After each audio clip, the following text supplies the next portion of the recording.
flow of income that has came out, you need to know about what she's talking about. We'll be back after this.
Tell her don't worry about mute my mic. I'll mute my own mic. All right, Farrah?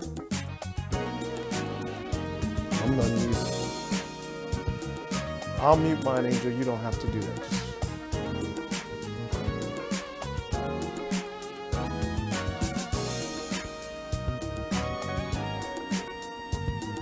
And we're back. Listen, Amy, listen, you're giving some great information. I mean, I wish somebody told me. My wife, she's a brain, she's smart, she knows about accounting. You know, I'm glad I married her. She's pretty and she's smart. That's so important. Yeah. It really is. But it's a lot of people that start business, want to be in business, but don't understand the importance of paying taxes, paying themselves. And also making sure their employees are paid on time. Yes. You know, because it's very important. Now, tell us some things that you think our audience should know. If you're starting a business, what's maybe the first 2 or 3 things they should do while starting their business when it comes to paying even themselves? Yes. When it comes to starting a business, it is so important to understand what the finances look like from a large perspective. So working with a CPA or an accountant is a fantastic way to get started. Also, when you are getting started, you need to know what the framework is on what you're willing to take on yourself and what can be allocated, definitely. Because there are those things that might be a little bit more expensive if you allocate them, but it is an investment because you're working with an expert. And that's so important. I can't tell you how many times I've tried to do things myself only to realize that just a little bit more of an investment will make it so that it's done and I don't have to worry about it. You know what I like about what she keeps saying, Angel? She keeps saying investment. Most of us don't want to pay because we say, man, that costs too much. That costs too much. But we're not really understanding the power of investing in our what? Ourselves, our own business, our own livelihood, our own successes. And when we understand the power of investing in ourselves, which is not really taught. I mean, in school and education, financial literacy is not something they really talk to you about. Because I think with payroll and with taxes is what is killing small businesses if you don't know what you're doing. Right, that's true. And everybody's complaining, well, the big businesses pay less tax because they know how to handle their business. So what would you say to all that? Big businesses pay less tax because they do their research. Because they educate themselves on how to pay less taxes. The first thing is paying your employees on time, but also paying those agencies on time. If you create a relationship where, hey, it's just like rent, right? Or your mortgage. If you're paying on time every time, then they're like, oh, okay, we know you're good. So let's take this 2.5% rate and bring you down to 2 or 0.5. Wow. You can certainly save on taxes if you're doing things correctly. But then again, there's other resources out there. Now, I'm not a CPA. I'm not an accountant. I hang out with them. They're my great friends. I work with them all the time, but I have seen... You must be the life of the party. I've seen from experience that they found really creative ways to help employers save money on taxes. So there's something called the Workers' Opportunity Tax Credit. The Workers' Opportunity Tax Credit. Okay. And it's referred to as WOTC, W-O-T-C. And this is a tax break for hiring people like veterans, ex-felons, teenagers for the summer, and those who are on SNAP benefits. If you're hiring those people, there is not those people, but people that are going through tough times and having challenges finding work, then there's a fantastic credit where you can actually get money back. I've seen upwards of $80,000 back in taxes. So when it comes to payroll and understanding taxes, I get it. It's scary. Nobody wants to talk to the IRS. It's just like waiting for any big business. If you're waiting on hold only to get an answer that you didn't want in the first place. At the end of the day, when you understand what it is that those taxes can do for you and how they can work in your benefit, then being in business can be sustainable. And I hear you say the investment thing. Oh my goodness, the IRS doesn't even expect you to make money until your third year of business. So if you have this loss on the first year, the second year, the third year is fine. Your investment will come back to you. That's great. Great. We got 5 minutes left, and is there something you want to educate the audience about the female entrepreneur, women in business? Why don't you talk to women in business for a few minutes and just really give them that look right there in that camera. Camera over there. And just talk to the women that's in business. Hi, ladies. My name is Amy Bayani, and I am for women in business. I think it's so important to stand up and provide a service or a product that is going to change the world drastically. And it is sometimes very hard to ask for help and to align yourself with experts. It's so rewarding sometimes to be a one-man show or a one-woman show, but in order to level up, you really do need to align with people who are going to take that business to the next level and help you achieve your dreams. And when it comes to being the me show, I promise you that leveling up is so much better, and you are surrounded with people that will help you, whether it's through your monetary contribution or through your friendship or service that you offer. That's all. Wow, you heard it yourself, folks. So you know what? I'm always my stepfather, he was an electrician, and we were doing electrical plugs one time, and the electrical plug cost him was like maybe $2, but he charged $20 to put it in. I said, why are you charging $20 to put the electrical plug in and it's only $2? He said, John, you pay for what you don't know. Oh, I love it. And so you pay for what you don't know. And as she said, do your research. And if you research and get the information that you need, you might make money by even spending money investing in other people's creativity and their work. Thank you, Amy, for your time. Thank you for coming out here to hang out with us. And we'll be back after this and wait a minute, before we go, Amy, tell them how they can reach you, or is there an email address or whatever? Absolutely. So I am on the web. You can find our website at TPC, that's the payroll company, payrollhr.com. All right, that's tpcpayrollhr.com. That's tpcpayrollhr.com. We'll be back after this, and thanks again, Amy, for hanging out. Oh, this is fun. Thank you. All right.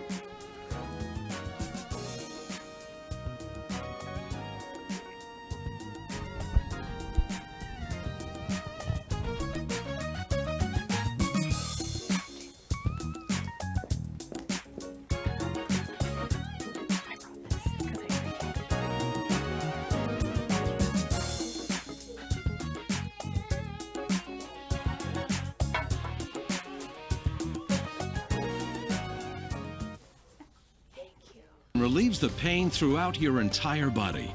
The pain is literally gone. Every shoe I put on flat heel, boot. I have no pain. It begins with the cushioned Bio-Lock heel cup that holds your heel and ankle in perfect alignment. Next, metatarsal and longitudinal arch supports distribute the pressure of your body weight evenly across the entire foot. Plus, these customizable inserts, which correct the angle at which your foot hits the ground, relieving your pain with every step you take. Imagine being able to dance, walk, work, play golf, or just spend an afternoon shopping without the aches, pains, stiffness, and poor balance that rob you of your active life. I run every day. My feet and legs take a pounding. Since I've been using Superphytics, I can totally feel the difference in my feet and especially my shins. No more pain after I run. Imagine finally getting relief from painful problems like bunions, shin splints, corns, calluses, plantar fasciitis, and even stress fractures. Doctor-prescribed orthotics can cost $600 to $800. But you won't pay anywhere near that for Superphytic. When you call the number on your screen or go to superphytics.com, for a limited time, you'll get the manufacturer's direct price of just $39.95. Call now, and we'll also include, at no extra cost, our soothing peppermint lotion to help invigorate your feet. You will also get our luxurious comfort slippers designed with durable memory foam. You receive it all. Superphytics are not available in any store. Call or go to superphytics.com now.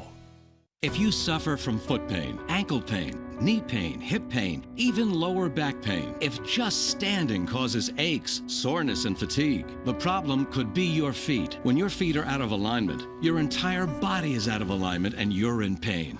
Now you can change all of that today. Introducing Superphytics, the doctor-designed breakthrough that solves the problem in your feet and relieves the pain throughout your entire body.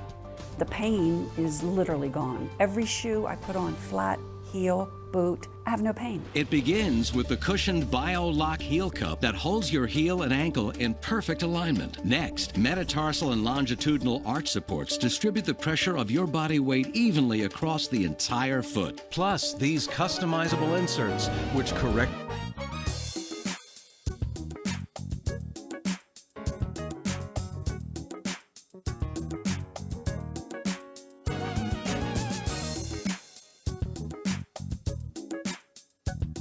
Dr. John Wynn Show. We have a great guest, Eugenia Davis. All right. She's a self-published author of Therapy Saved My Business, founder and CEO of Diamond Glaze. Yes. Is that how you say it? Yes, sir. I'm trying to read. Is written blackwise. But we're so glad to have you. And so many people are going through in this time of transition with the pandemic that has hit us, that's caused people to have mind playing tricks on them. And you say that therapy literally saved your business. And I want you to kind of we're going to talk about some things because, you know, I'm a firm believer of getting rid of internal conflict and breaking down mental roadblocks because I had them, you know, in business and life. We deal with so many different things, different people come in our lives in and out. We're going to talk about that. And we're going to look at how you come up with and coin that therapy saved your business, because you know that's not something in our community. Right. You know, we go to church, we shout and That's scream, right. hallelujah. Pray it out. Yeah, pray it out. You know, but sometimes you need to talk it out. Absolutely. And so we want to talk to you. So tell me a little bit about yourself and how'd you get into therapy and business? What caused you to go down this road instead of just getting a job like everybody else? Well, honestly, like I come from a very strong family background. So my grandmother, she was like a serial entrepreneur. Like she worked, she actually did work back in the 70s, like Avon on Wall Street and things like that. So she was a very accomplished woman, literally came to Texas in the late 90s, early 2000s, like literally started from nothing and ended up running back in the day they had telemarketing services. So she ran a telemarketing service. She was so good, they just gave it to her. Wow. So, my grandmother really inspired me. You know, my dad was a lawyer and things like that. So the entrepreneur in me was just, there. And I was like, man, I want to be an entrepreneur too. I want to own my own business. And so I kind of, as I got older, I started, you know how you like, oh, I got a great idea. Let me start a business. And you don't really understand all the aspects that go into a business. Originally you think, oh, I just need to have a great idea and people are going to love it. And you don't think about, and we don't talk enough about the amount of stress that entrepreneurs go through. Preach. You know, they don't talk about how many hours and how many days you work and you may not get paid. You know, the bills are stacking up, but you believe in your vision. And so there's so much that goes into being an entrepreneur, but we don't talk about what goes on behind the scenes. And so as my journey into entrepreneurship, I mean, I had several businesses up until now, and I kind of came to a crossroads like, okay, I have these great ideas. You know, trying to, you know, get the world to see how brilliant I am. What am I missing? And it was like one day, you know, I was driving actually to work and God just dropped in my spirit to look into therapy. And I was like, that's interesting. But, you know, I'm being obedient. And I had no idea that all of this, you know, therapy was going to birth, you know, help my business Diamonds Glaze. It's a cosmetic company, and I had no idea that it was going to help me birth this book to help other entrepreneurs, you know, dig deep and find out, you know, what is it holding me back, you know, at this point, or how can I get to the next level? Because some people are successful, they hit a ceiling and they like, I don't know where to go after this. I've talked to people like that too.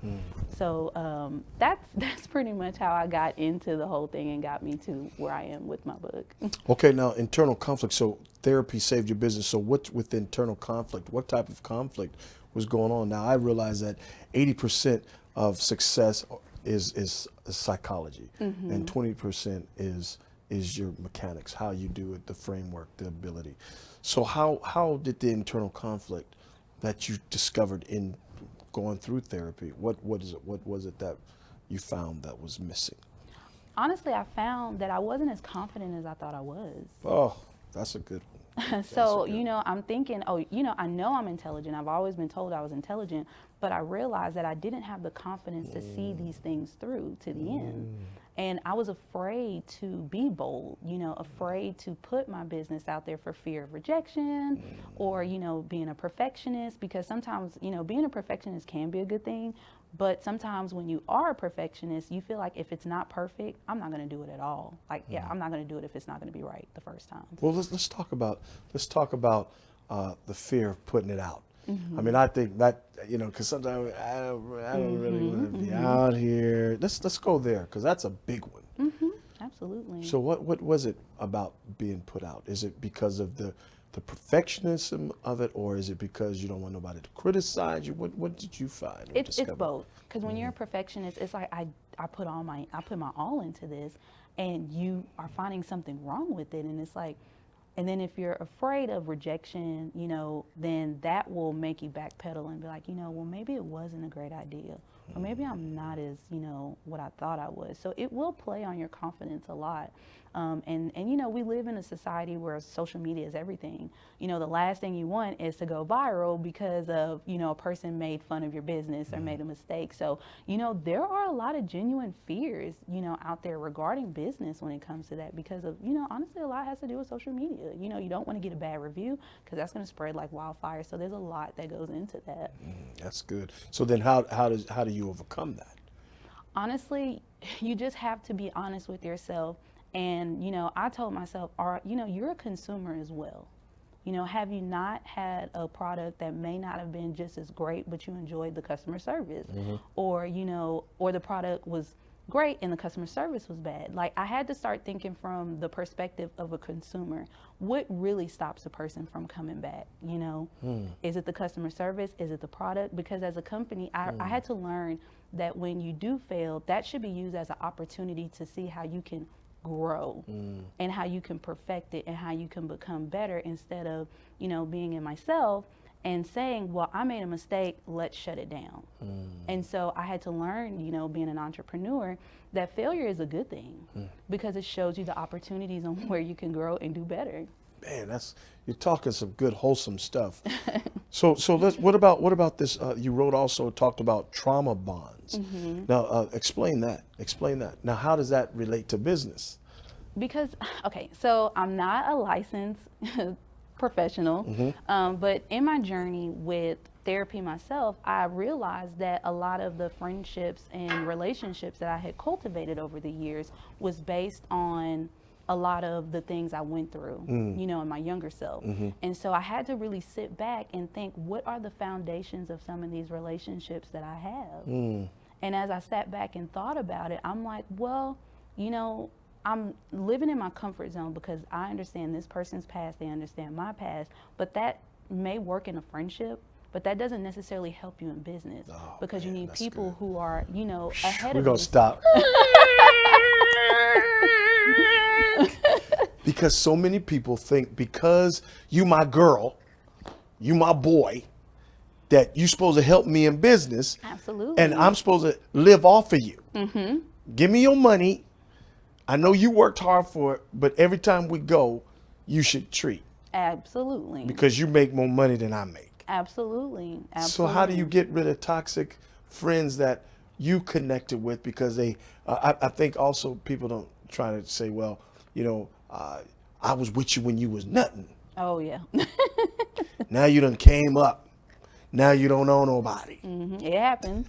It happens. So how do you deal with people that are going through those conflicts and those type of bonds with people that don't recognize your greatness, don't recognize your new place, and want to keep you where they were?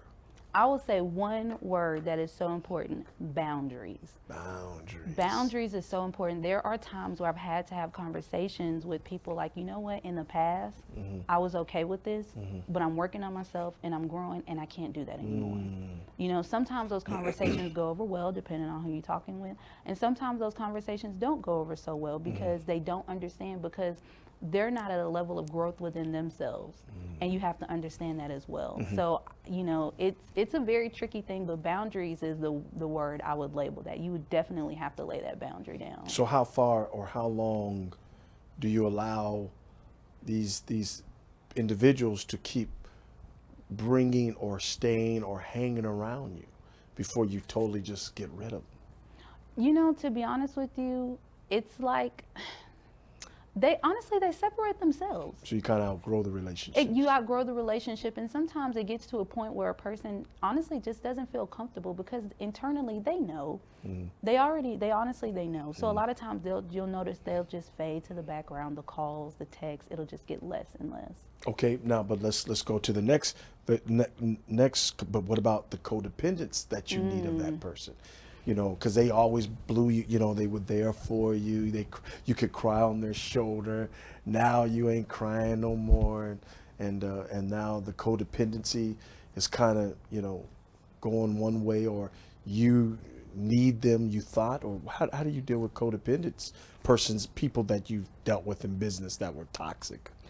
It honestly, that again is tricky, and sometimes it's just. I had to learn that the word no is a complete sentence and it doesn't require explanation. It's just simply no. And on vice versa. Valuable because, you know, if I had people that read my book and all this is in her book, right? Absolutely. You could get her book and we'll talk about where you could get her book and how you can, you know, do you do conferences or workshops on these things? Honestly, I do a lot of interviewing, so I'm working on starting to do conferences. Okay. I would love to speak at more events and, you know, to educate people on, you know, that it's okay. You know, like you're running a business, but we all need help. We have to talk with someone sometimes. You know what's very important about what I'm doing and what we're doing as a collective? The government is doing more RFPs. They're doing more, you know, proposals, just giving you the money, you handle the money, you handle the taxes because it's cheaper. More companies are outsourcing their business or their revenue to businesses that can handle it. And I think it's very important that if you want to go in business and you want to get to the next level, that you learn these type of traits and these things about payroll, about what she's talking about, internal conflict and trauma bonding, because I'm going to tell you the truth. When you get to a certain level, people are just going to fall off you anyways because they can't handle the altitude. Absolutely. The higher up you go, the less friends you have. But God always will keep you with maybe one or two that's been there, that understands your plight, that understands you, and they're not there for anything except for you psychologically. Absolutely. So now with self-betrayal, now how does that work? How does self-betrayal? Now I think these words are interesting because I never heard anybody deal with business in these terms. Right. You know, you hear more things about sabotage or not developing your business or the bottom line and all that stuff, but very seldom does people use these type of words in business. I think it's very unique that you're using these type of words in business. You know, I guess it's kind of like the business IQ and all that stuff. And now they're kind of doing more psychological viewpoints, but I think from your perspective is interesting because in our community as well, it's not too many business people